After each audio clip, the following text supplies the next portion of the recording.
Olá, você está acompanhando aqui conosco no programa Argumento uma série de entrevistas, onde nós estamos ouvindo os senadores sobre esse momento histórico na política brasileira. A partir de 15 de março, onde mais de 2 milhões de brasileiros estiveram nas ruas em protesto. Esse é um assunto objeto de reflexão aqui no plenário da Casa e também aqui no programa Argumento. Quem conversa conosco sobre o assunto é o senador Aloysio Nunes Ferreira. Obrigada pela sua presença, senador. Já começo perguntando como é uma primeira análise que o senhor faz desse momento que a gente vive, né?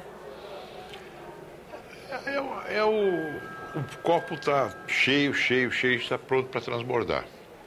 Quer dizer, o que nós vimos nas ruas foi confirmado agora numa pesquisa da Folha de São Paulo, Datafolha, que 63% das pessoas consultadas consideram o governo Dilma ruim ou péssimo, portanto reprovam o governo, o que é muito próximo do grau de rejeição do governo Collor às vésperas do impeachment.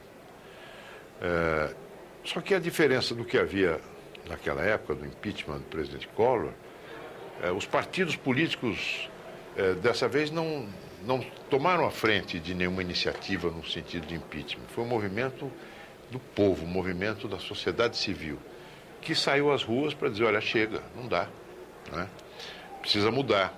E uma coisa muito dirigida, muito dirigida contra a presidente, contra o seu partido, o PT, e as práticas que acabaram por notabilizar tristemente a ação desse partido no governo. Senador, a partir de uma ida às ruas como essa, o que muda na dinâmica entre o Congresso Nacional e o Palácio do Planalto? Porque nós estamos aí com uma agenda que tem que ser no presidencialismo, pelo menos proposta pela presidente da República, de medidas para tentar sanar a economia brasileira. E isso significa medidas que exigem sacrifício de todo mundo. Então já é um momento crítico. Depois da ida do povo às ruas, como é que fica a dinâmica dessa negociação? Que força o Congresso ganha a partir daí, se é que ganha? Depois da manifestação, no mesmo dia, não é, da manifestação, 2 ministros falaram pela presidente. Foi. O ministro Rossetto, da Secretaria-Geral da Presidência, e o ministro Cardoso, da Justiça. E o que eles disseram foi uma coisa lamentável. O ministro Rossetto disse o seguinte, olha, de qualquer maneira, essa gente não votou mesmo na presidente Dilma. É um desprezo com um movimento de pessoas que saíram à rua pacificamente, saíram à rua alegremente, no sentido da alegria, da confraternização em torno de um objetivo cívico comum, não é? Isso aqui não votou na Dilma. Como assim? Então não é para levar em conta? O presidente da República é presidente de todos. Eu defendo até a tese que alguém eleito da presidência da República tem que sair do partido, tem que se desfiliar do partido, exatamente para marcar esse caráter da presidência, né? Que é da chefia do Estado. Né? Na França é assim, aliás, o presidente da República ele se desfilia do partido. Realmente parece um detalhe, mas é uma coisa importante. Não, isso aqui o pessoal não votou na Dilma. Ora, veja. E o ministro da Justiça, ele repete algo que nós precisamos fazer a reforma política, acabar com o financiamento empresarial da campanha. Não é isso que está em jogo. Aliás, E mais outra coisa, vamos baixar daqui a alguns dias medidas contra a corrupção. Que medidas contra a corrupção? Medida contra a corrupção, a legislação existe. Você tem lei à vontade aí. Inclusive a chamada lei anticorrupção, foi aprovada há 19 meses pelo Congresso Nacional e até hoje a presidente não regulamentou a lei em partes essenciais para o seu cumprimento. 19 meses lá parado. Dá para acreditar? Não dá. Então, esse tipo de intervenção do governo só faz criar maior perplexidade no mundo político e no cidadão. O cidadão o que faz? Panela. Panelaço. Senador, mas a gente falando de financiamento de campanha, um dia a gente se preparava para gravar, nós dois aqui no Argumento, e o senhor me lembrou de uma coisa que brasileira sem memória que sou, precisei da sua ajuda, que o financiamento empresarial de campanha, ele foi regulamentado porque depois da CPI do PC, foi uma tentativa de evitar o Caixa 2. Claro, põe para fora. torna público aquilo que vinha ocorrendo e que vai continuar ocorrendo. Que é o discurso de agora, vamos trazer à luz, não é? É lógico. E o problema não está no custo da campanha? Porque enquanto todo mundo fala em financiamento, será que não seria melhor falar em custo de campanha? Você quer saber o que derrubaria drasticamente o custo da campanha? Em vez dos programas editados, com efeitos especiais, a campanha ser isso aqui que nós estamos fazendo nós dois. Você, uma jornalista, me entrevistando. Assim que tem que ser feito. Faz as perguntas, você responde, o telespectador olha, concorda, discorda, com a interatividade manda e-mail. Pode até mandar um exatamente. Então, isso aí derrubaria drasticamente os custos das campanhas eleitorais. Acho que é preciso limitar, efetivamente, a doação de tanto pessoas físicas quanto pessoas jurídicas a determinados quantitativos. Hoje, o limite é um percentual do faturamento ou da renda. Bom, se você tem uma empresa como, sei lá, JBS, que é uma das maiores empresas do Brasil, altíssima, é claro que um percentual de 2% do faturamento do JBS é muito alto. É um outro universo do que um assalariado. É lógico. E também a renda pessoal. Um milionário. Né? Eu ia falar do Eike Batista, mas o Eike Batista... Agora ele mudou de classificação. Mudou de classificação. Agora não dá. Digamos, o Eike Batista pré-quebra, ele poderia corresponder... O vintage. Exatamente. Então, com uma parte da renda dele, um percentual que seria muito maior que o percentual de um cidadão, um operário, um classe média, uma jornalista. Senador, vem por aí um ajuste fiscal. Já vinha antes, não tem como fugir dele. Pelo menos é o que a equipe do Planalto fala, não vai ter como fugir. Mas na hora em que a gente vai todo dia vendo no noticiário novas goteiras, novos lugares por onde os recursos...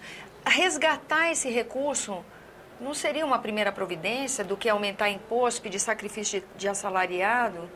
É possível primeiro, juridicamente? O recurso não sair, né? É. Só o Barusco, eu vi, esse Barusco, esse vai ser um herói. O Barusco virou unidade de medida depois que ele foi na CPI. Eu falei isso no meu discurso agora. O Barusco virou unidade de medida, porque ele diz o seguinte, que ele desviou para ele, só para ele, para garantir uma velhice tranquila, 100 milhões de dólares. E 200 milhões de dólares foi para o PT. Então dá 300 milhões de dólares. Com o câmbio de hoje, dá quase R$1 bilhão. R$1 bilhão é um Barusco. Veja bem, este aperto no imposto de renda, quer dizer, a recusa da presidente em corrigir a tabela de imposto de renda pelo valor da inflação, pelo índice de inflação, com as mudanças que foram impostas pelo Congresso, que obrigaram a presidente a recuar em alguns itens, vai significar para o erário público R$1 bilhão. Quer dizer, um Barusco. Faz um projeto de lei, não sei o quê, aperta o imposto de renda. E no fim, na ponta, só sai um Barusco. É uma coisa... Então, isto, claro, precisa ter um ajuste fiscal depois da gastança imoderada, da irresponsabilidade dos governos do Lula e da Dilma. Agora, então, evidentemente gestão, que a população e o político que se preze tem que corresponder um pouco, tem que corresponder em larga medida ao sentimento da população,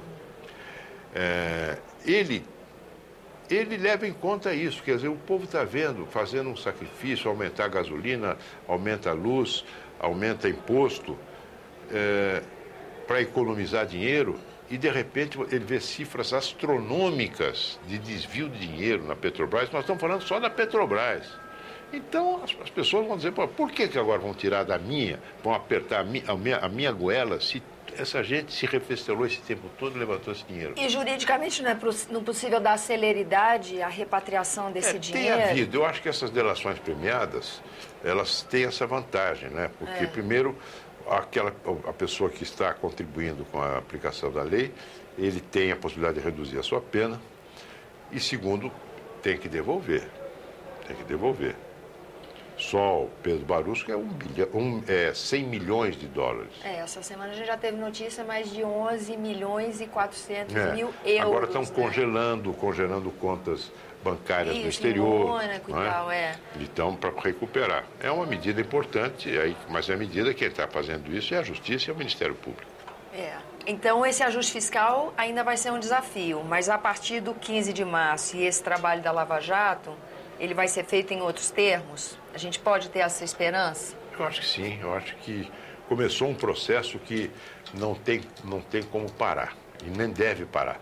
E eu acho que o principal efeito dessas manifestações é o povo dizendo o seguinte: eu não quero que este jogo se interrompa, eu não quero que isso vire uma pizza. Pizza é bom com a família no domingo à noite.